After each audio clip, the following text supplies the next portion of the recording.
Okay, so let's do this in rough size order, starting with the smallest set, and that is the single World of Nintendo Bokoblin. This is one of the 2.5-inch figures that World of Nintendo puts out, and on the back of the packaging, we get a nice little picture of a giant cleaver that I wish this thing actually came with, along with a little description. Let's zoom in.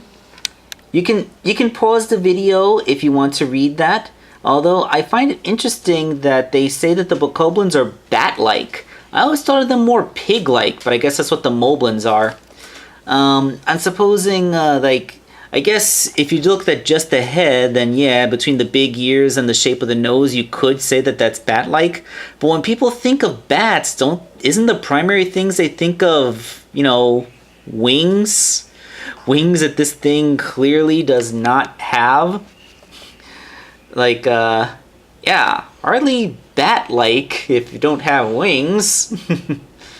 Okay, so let's zoom back out, get the packaging out of the way, and take a look at our happy little Bokoblin himself. He stands. He can stand. Hold on. Can he stand? Yeah, he has a hard time standing with just his feet because with that gigantic chin, he's hunched forward quite a bit.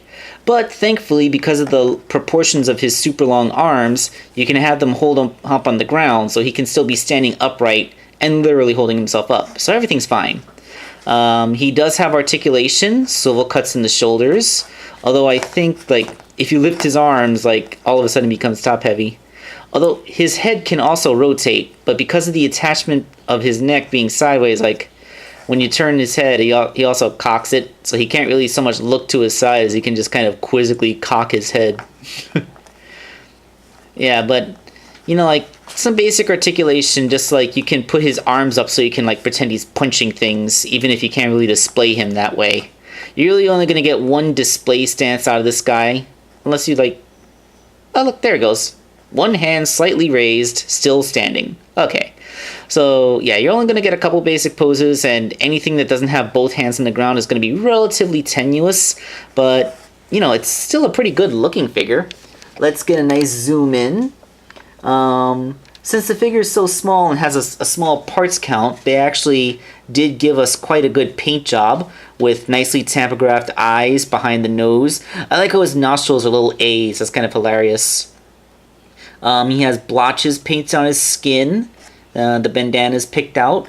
Although, given how there's an extra sculpt line, I can't help but think that maybe the bandana was supposed to go lower. But then I guess it would, with the way the ears would come out of it would look awkward.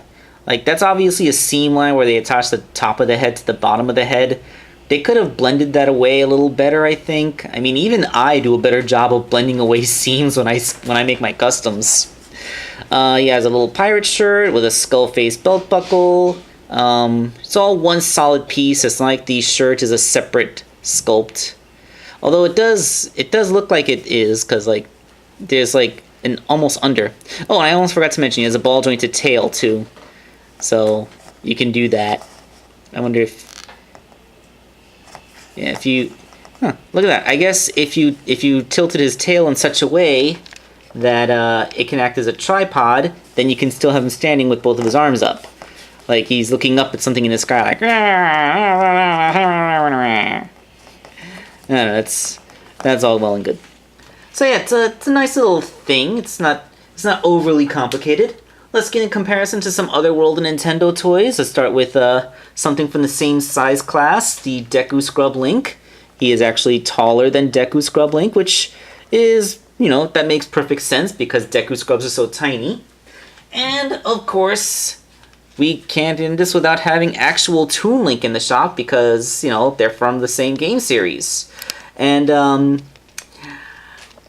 well, that's kind of small, isn't it?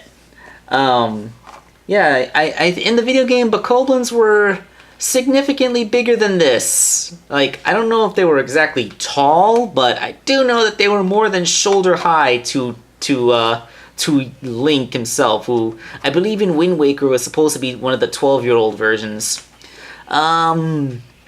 You know what actually might have been better for this height? Those little red ones, the Bokos. I don't know what those are called. Those little red Bimblins, I think they were called. The little red demon things. They actually might have had a better look, but then again, they weren't pirates. So I guess the pirate garb is what makes this thing more interesting than the Bimblins.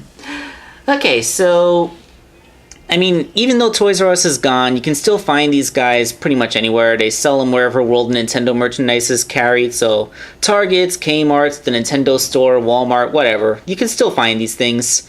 And it's a decent little minifigure with some basic articulation, so it's not bad to have.